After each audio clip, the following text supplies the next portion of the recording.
Hi, this is Eric Engel. You are listening to a podcast about Catholic things. I'm here with Dan Engel. Hello.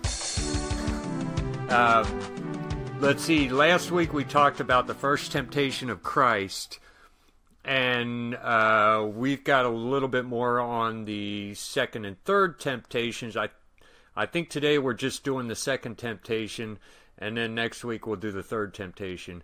But if you were waiting for a podcast last week, I apologize for that. My daughter was getting married. I just didn't have time to just sit down and do it. And by the way, I think we should lead. I want to publicly congratulate you on the marriage of your daughter. Of course, I was there, but we should do that for the world too. So, congratulations. And maybe I don't like the guy. Maybe, but you know, it's a sacrament, okay? They're married now. I can't do nothing about it. That's right. That's right. I have to call him son. Yeah. He's an all right guy. Actually, you know what I think we'll do is I'll just fudge the dates a little bit so that this one will appear as last week's, and unless somebody's actually following with, which maybe only about 2 billion people will actually realize that they missed a week. No, realistically, about 2 people might know, but everyone else will just see that as another week that they can download or not download. Okay, so let's see. We're the first temptation we stretched out quite a bit. We did. Mm-hmm. The second one, I mean, let's see where it goes. I feel like there's not as much to say about it, but who knows where conversations lead, right? So right.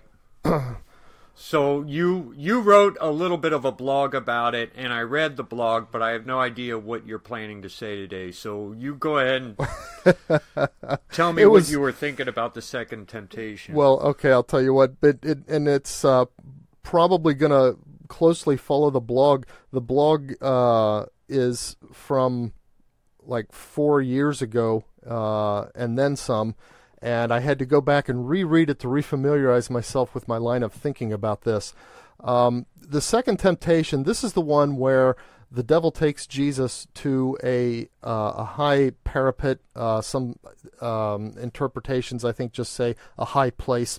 And he says, hey, if you're really the Son of God, surely you could throw yourself down from this place and the angels will come and bear you up and they won't let you come to harm. And he even has a scripture quote to go along with it about the angels bearing up and so forth. And Jesus gives an answer. He says, scripture also says, you shall not put the Lord your God to the test, or you shall not tempt the Lord your God. A couple different ways of putting that as well. And this one was always hard for me to understand on multiple levels. First of all, why would it be wrong? Let's suppose Jesus did go ahead and take the jump. Obviously, he knows he's the Son of God, and he also knows that he's not going to come to harm. In fact, he even knows that by his own power as sharing the nature with the Father and his divinity, he can keep himself from coming to harm. I mean, he can fly, right? He can walk on water, he can fly, whatever. So there's a kind of a question of, well, what exactly is Satan tempting Jesus to anyway? Why is it a temptation? And why would Jesus want to do it, even acknowledging that he could? Why is this a difficult temptation in any sense? Why is it an easy walk away? And I don't really have a story for how I happened on this, but it's one of those things that you meditate on these things, and sometimes thoughts just come to you. And what I can come up with is that this is one of those cases again where the temptation for Jesus is to make it about himself in this case and not the Father. Obviously, Jesus could have done this, but in doing so, he would be glorifying himself, because the real challenge here that Satan's throwing down is a challenge to Jesus's right to the title of Son of God. And so Jesus is, if he were to follow through with this, he would be claiming that title to himself in a way that doesn't give glory to the Father. Now, we know that later during his ministry, Jesus clearly identified himself as the Son of God. But he did so in a way that he was always deferring to God.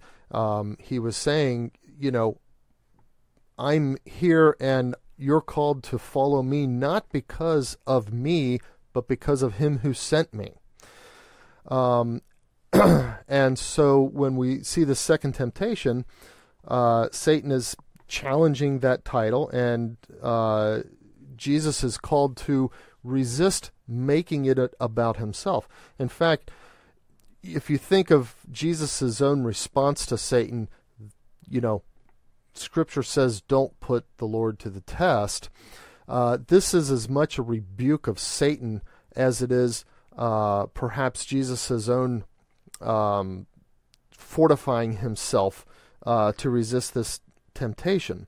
But in any case, Satan's trying to turn Jesus away from his mission of being about the Father. Now, the interesting thing about this temptation is that it recurs several times in the future when Jesus is in his passion. So at the garden,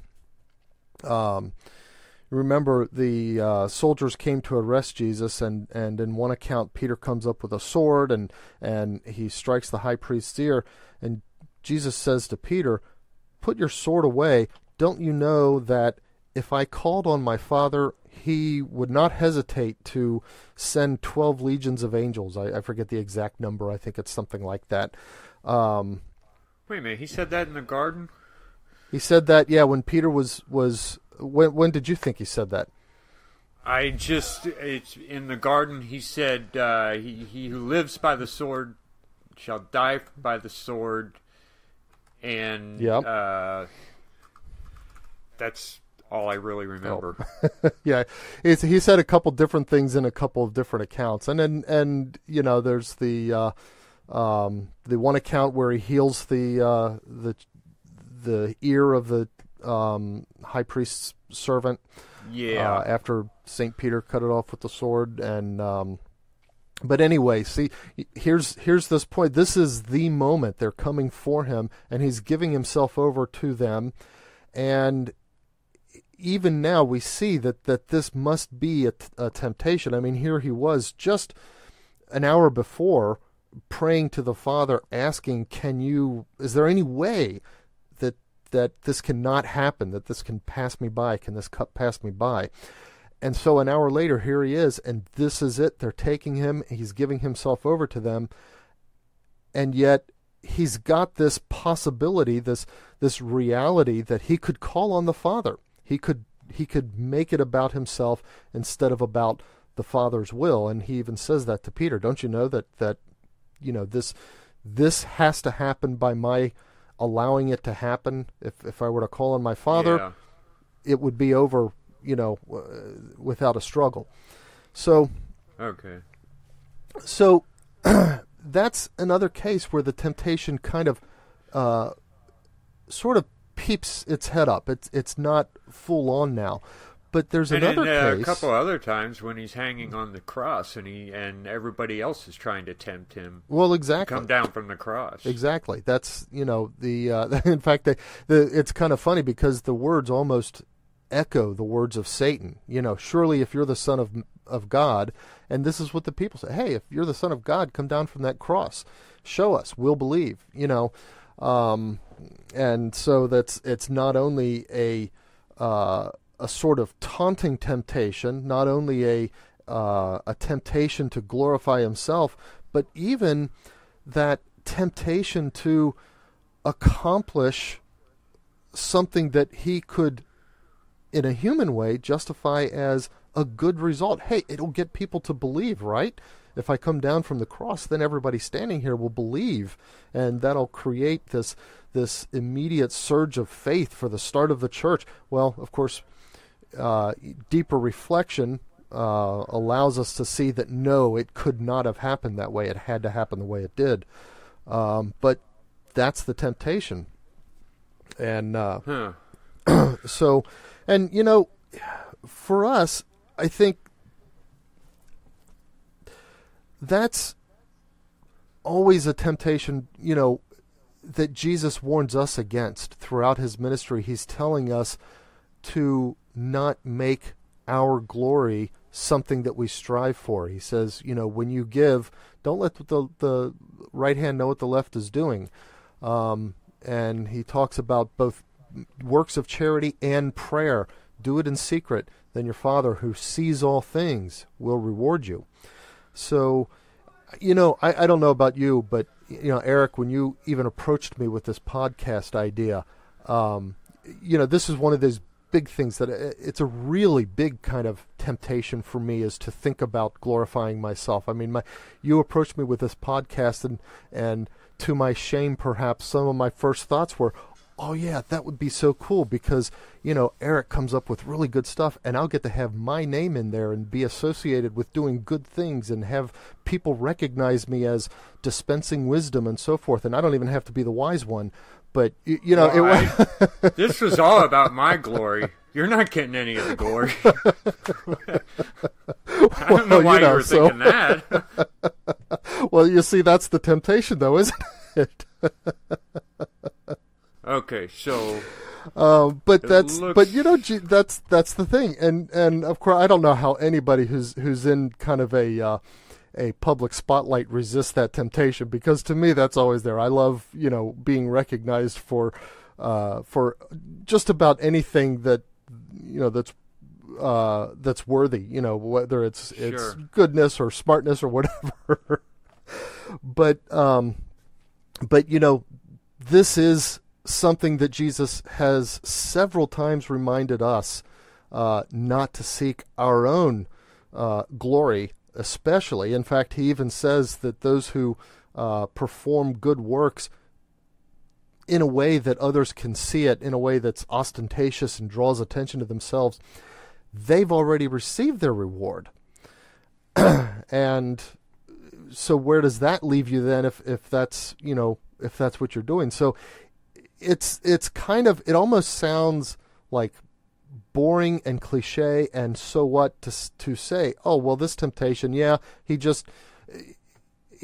was just basically being tempted to show off, and he had to resist the temptation to show off. That it's hard to not reduce it to that, and to see how deeply important this humility is that is associated with this second temptation. Well, see, as a kid, I always looked at that and thought, like, maybe he's being tempted, like, for thrill seeking, like bungee jumping. Well, you know that you can't deny the coolness factor of that. For me, wow, just jump. Yeah. But okay, so one of the a couple questions. Number one, do you think Satan at this point in time is still unsure of whether or not this is the Son of God? Do you think he knows this is the one? John the Baptist wasn't the one, this is the one.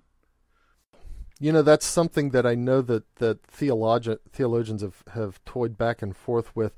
I have to admit to not having a particular opinion about it. It's, you know, the thing is, Satan has had however many thousands of years of watching human history and working to try to destroy humanity. Clearly, Satan has seen in the Jewish people God's calling them and God's special treatment of them.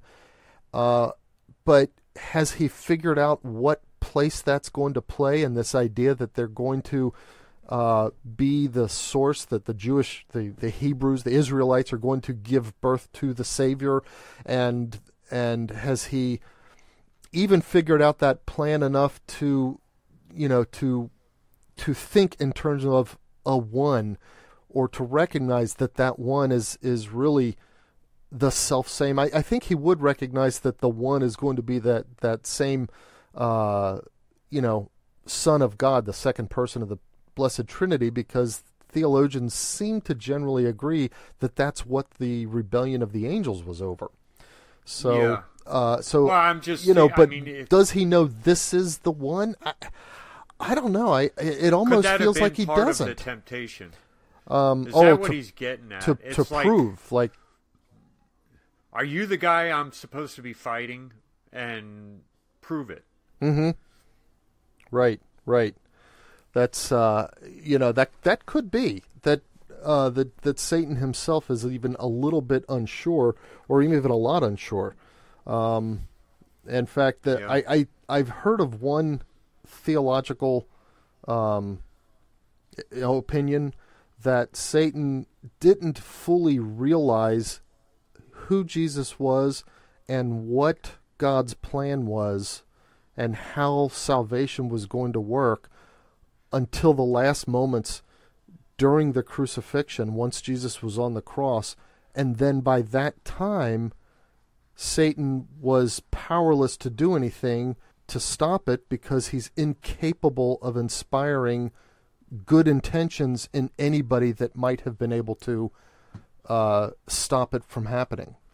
That's kind of how it was shown in Mel Gibson's movie. That Satan, he just keeps pushing all these people toward violence against Jesus, and he's even showing off about it. And then in the end, all of a sudden, he realizes, and kind of the same way in C.S. Lewis's Narnia books, it was the lion was there, and the witch felt really good because she was going to kill the lion that was there to save them. Right. And then at the last second, it's like, whoa, wait a minute! I just allowed the human race to be saved. Mm-hmm. Right. So, well, one of my thoughts about this is the fact that I think we all kind of put God to the test in ways that we don't really think about it. We don't go to dangerous situations and then like dare God to save us. But a lot of times we pray about things, and at least I do this. I know I have done this. I would pray, maybe I've got some big decision to make, like which job to take, that really doesn't have a whole lot to do with morality. But I have a hard time deciding which job to take, and then I say, I'm going to do this, and if God stops me from doing it, then I'll know that I'm not supposed to do it. Or if God does this, or comes up with signs to say, I'm not going to do anything unless I get this sign, or I'm only going to do this if I get this sign. Right. And it kind of a temptation of God to put the weight of responsibility for making a decision on his shoulders when and relying on him to change your answer if you're making the wrong decision. Right. Holy cows. Hold on. What? I just realized I didn't have my computer plugged in. Oh. Let's see. Do I got power yet? Get that got battery, that battery going. Almost there. Did you hear a beep? No, I didn't. Okay, good. Oh, yeah. But it is going now. Okay. Okay, so then, I mean, we instead of asking for guidance and then just making our decisions, we try to put it in a way that it would be impossible to make a bad decision. And then I think this is a problem because we will often make bad decisions, and it's really got nothing to do with God's will. It's just that we've done something that's going to make us miserable in the future. And then when we're miserable, if we had made one of those things where, like, well, if this is your will, do this, Oh, we'll be and tempted to then blame nothing God. happened. Yeah, 'cause Yeah. it's like, well, now I hate this job that I'm in, and I have to go there every day anyway, and it's all your fault, God. Why didn't you stop me? Yeah. And it's not always the role that God plays in our life. He gave us free will, not just free will, but He gave us wit and understanding and knowledge to figure out how we should do things. And a lot of times we're going to do things that we look back on and say, well, that kind of was a bad decision, or I could have made a better decision. Mm-hmm. And then it's not like fate, Right. where you're supposed to do this. It's more like you can do either one, and then one might make you miserable, and now your decision is how to handle that misery. Right. Right. And we look at all these choices that we have to make, and we think that there's something we're supposed to do, as if from the beginning of time, this job was for me. And I know it's kind of tempting to think of life that way, but life isn't that way. We've got... I think there's very few things in life that people are supposed to do as part of God's plan. And as a matter of fact, Jesus even said, many are called, but few are chosen. There are very few people who God chooses to do a very specific tasks. Mm-hmm. Right. But He opens up salvation to us in no matter where we are and no matter what decisions we've already made. And that's always open to us. We can always take a bad situation and make it better by choosing to do different things or by just offering it up. Right. I kind of feel like it's you're kind of tempting God by saying, God, keep me from doing this if this is a wrong decision.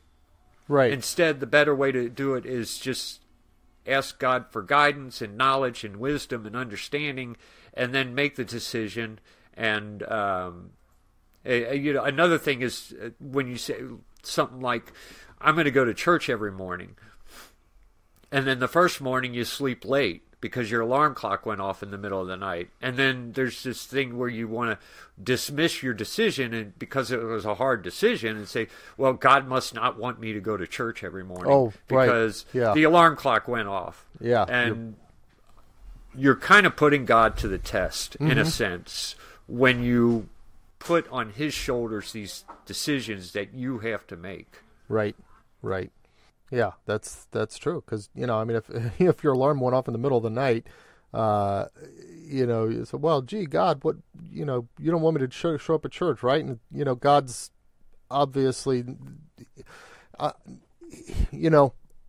His mind is probably somewhere along the lines of, if you want to go to church, go to church. If you don't. But don't put that on me. It's your free will. You can do it if you want. Even if your alarm did go off in the middle of the night. And the hardships are opportunities, sometimes opportunities to grow closer to God, sometimes opportunities to grow in some specific virtue like fortitude, sometimes just opportunities to reflect and develop even worldly wisdom so that we don't make similar mistakes in the future and so forth. But to treat it as though somehow if we knew God's plan, each moment in our life would kind of string together as a series of happy states, just doesn't bear out. In fact, we see that even those who are called sometimes do things that were not the right decision in the worldly sense, and it leads to some kind of misery or whatever. Sometimes it's something that they did that's specifically sinful, but sometimes it's just that, hey, they Just a thought dumb this would be the mistake. outcome, and they made a dumb mistake, and it was a different outcome. Saint Francis of Assisi did that a lot. If I mean, there was the time he thought he was supposed to build churches because God said, "See my church and rebuild it." So he went and took his father's money to try to rebuild that specific building and things like that. Right. But, having, made mistakes, the thing is, he acted. And that's one of the things is that part of putting God to the test can sometimes be a excuse for inaction. When acting is more important than whether you act this particular way or that particular way. Now, of course, when as you explained, we're not talking about matters of do I do something sinful or non-sinful. It's just given two non-sinful ways to approach something, given a decision. I've got to take some kind of job. I have to feed my family. Do I take this one or that one? Well, you've got to at least take one. You can't become paralyzed and say, well, since I don't know which job I'm going to take, God hasn't shown me yet, so therefore he must want me to sit around and wait and do nothing and not get a job and not have the money to feed my family. Yeah, that's very much, I think, part of this temptation. And even that, it's kind of like a not necessarily in front of people, but in your own mind. It's glorifying yourself. It's elevating to a level of warranting special what's the word here? Special commission by God aspects of your life that simply don't deserve that. Yeah, there's a little bit of pride there. Okay, that's all I got on it. So, yeah, I think we've kind of exhausted that temptation. But I think we're going to insert a new segment into our little podcast. We're going to do a current events, which might touch on politics, might touch on religion, but it's just we're going to talk about some of the stuff that's going on right now. Mm-hmm. And one of the things we've got our good old President Trump calling the media the what do you call it? The enemy of the people, the fake news. Right. All the fake news media outlets and calling them out as being the enemy of the people by intentionally and he makes a good case for it. Sometimes he intentionally does. Misleading the people in order to achieve some kind of cultural or political end that they have in mind. Yeah, I think. I mean, sometimes you would call that sedition. It's. I mean, there's so many times that they're flat out putting lies out there, and I don't know what else you could call it. I mean, if somebody's lying to you, trying to get you to make a decision based on those lies, I would call them your enemy. Yep. I don't know how else you could describe it. And not just, and it's this idea of the enemy of the people, because it's not just a person trying to get another person to make the wrong decision. It's not like where somebody's spreading lies, for example, about, say, a particular corporate executive so that a particular investor won't invest in that corporation, so that you can enact, say, a hostile takeover of that company or something like that. That's a very limited scope. It's kind of interesting the way these news outlets work. They're not just trying to affect a narrowly scoped operation like that. They're trying to bring an agenda that they have into affecting the entire American electorate to try to drive the way the governance of the country goes. They're presuming, whole culture. Yeah. They're destroying the whole culture, or they're trying. Right. Well, and what I was, the point I was going to make is that they're presuming to take on themselves the place of saying, here's what our government should look like and do, and how we as a society should act, rather than letting the people decide It's that. all about them. That's really them. what's going on. Yeah. Yeah, I mean, if you think about it, they had almost absolute power for like 20, 30 years, going back from the 60s until all the way up to the 80s. Mm-hmm. There was none of the news outlets disagreed with each other. It was all one-sided until Rush Limbaugh came on the radio. There was only one opinion in America. Nobody even knew of any other opinions. I mean, we all knew of it, but anyone who had any kind of conservative outlook on life, you felt like you're pretty much alone. Right. There's no one else out there. Right. So what about Trump versus the Pope? Do you remember back during his campaign when he had a few words, the Pope had a few words for Trump, and Trump kind of batted back? Well, here's what I remember, because you're going to have to fill in some gaps. The only specific exchange I remember, and it was a very indirect exchange. Okay, Trump has talked a number of times about this wall in the South to try to help stem the flow of illegal. And honestly, we need a wall. It's not about even so much the illegal aliens themselves as much as it is about all of the illegal drugs and everything that they bring with them. That's the southern border security issue is about far more than just workers and the effect that they might have on the economy. That's an important part of it, but there's a lot more to it than that. I think a wall would go a long way towards letting America seal up some really serious national security issues on that side.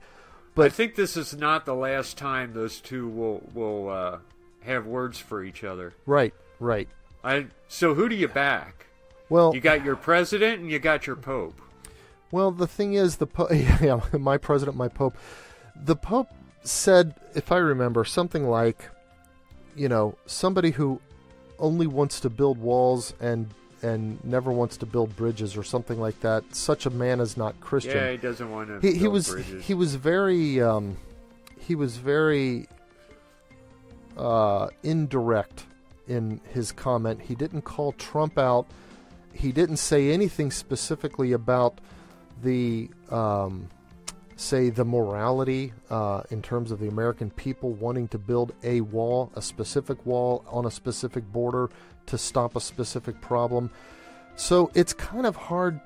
It's kind of hard to say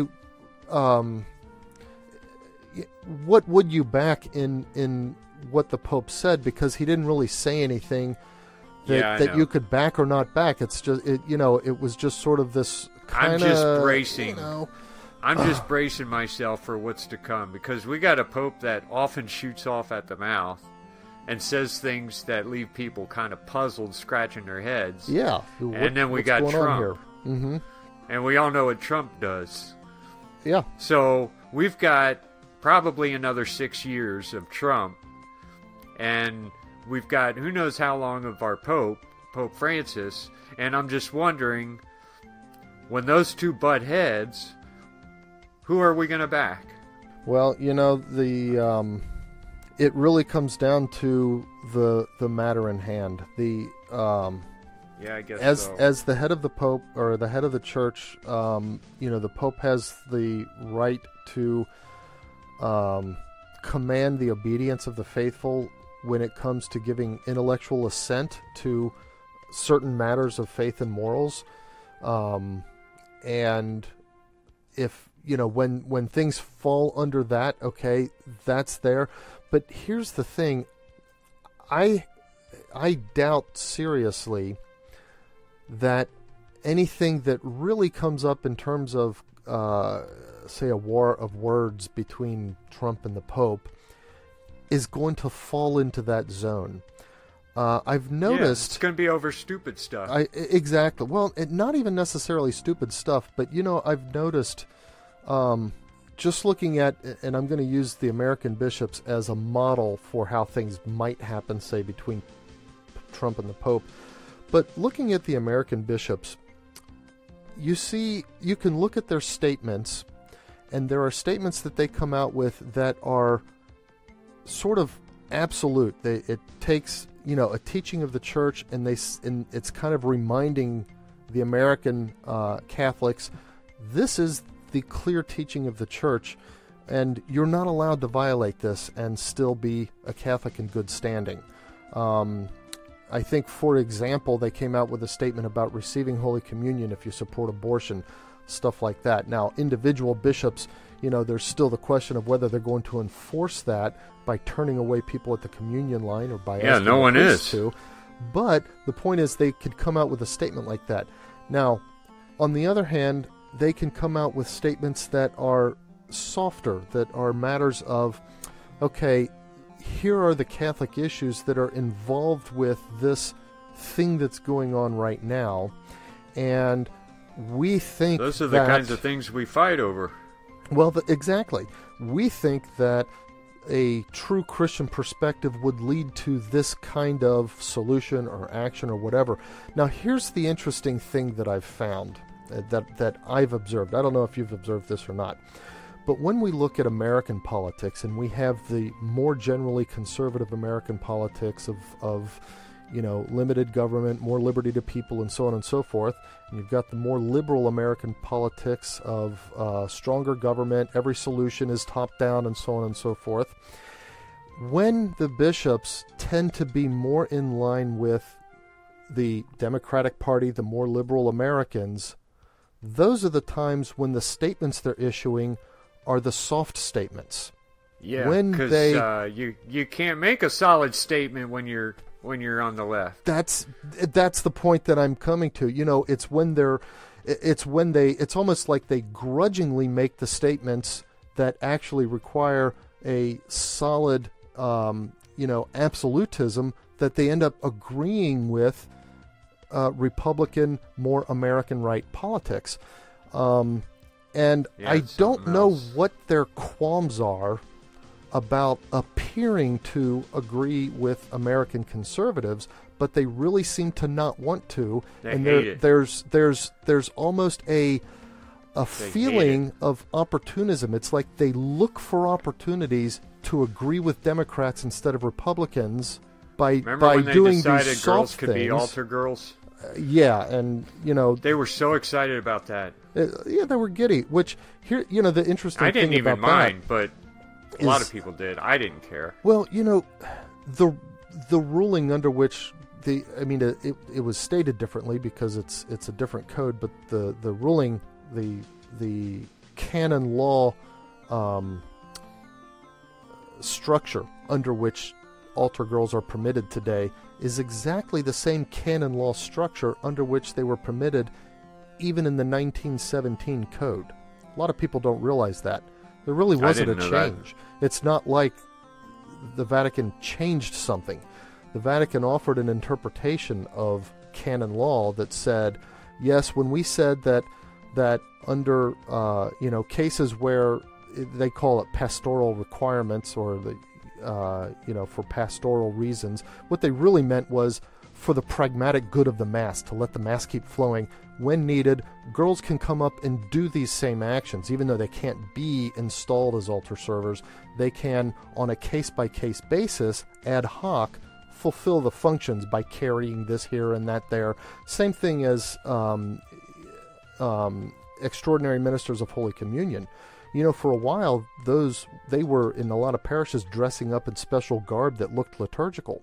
And the church clamped down on that and said, no, you can't do that. They're not a liturgical role. They're just an ad hoc role, because it's unpractical to have the priest distribute communion to the whole congregation. So they're just there to help out that one time. I mean, obviously, the pragmatism of it also requires them to have a schedule so that they know, who's going to do it when. But it's not a liturgical role. Well, in the same way, if the American bishops and priests really understood the canonical structure under which girls can serve at the altar, it's the same thing. and girls should not be wearing altar service garb, whether white robes or anything else. They should just be dressed in nice church clothes when doing that. The same Yoga way pants. EMHC. No, hopefully pants. not for Mass. Hopefully not. Not the little girls. If they have a Eucharistic minister, she should be wearing yoga pants. You might want to cut that. Anyway. Okay. So the point is that the American bishops, for some reason, they hate agreeing with the American conservative political side, and look for every excuse to agree with the liberal Democrat political side. But the only times they can ever do so are times when they can't point to a firm line of Catholic teaching that has to be followed. They can only come up with these change soon. Juridical, these what's the word I'm looking for? These ambiguous. Well, they're ambiguous, but cases where, okay, the teaching is one thing, but there's this this question of how do you best apply that teaching within the whole hierarchy of teachings as a sort of like judicious decision making. When they started once again talking about remarried couples receiving communion, things like that, they Right. couldn't get quite to the point to make a ruling on it. They just kind of talked about it, but they said nothing, at least nothing to clarify or reinstate what's already been stated on the subject. Right. Everything is the same before as it is now, but they talked about it, and the way they talked about it made it sound like, hey, it's okay to find a way to get these people to take communion even though they're not in communion with the church. But they didn't do that, really. Right. They couldn't do it. Right. But sometimes the way they talk can lead somebody to think that they did. That's the American bishops. Okay, I think we're up to like 40 minutes or something. So we should end this, and we will talk to you folks next week. This is a podcast about Catholic things at a podcast about CatholicThings.com or APACT, APACT.us. Think about what we said, and we'll see you next week. All right. Bye, everyone.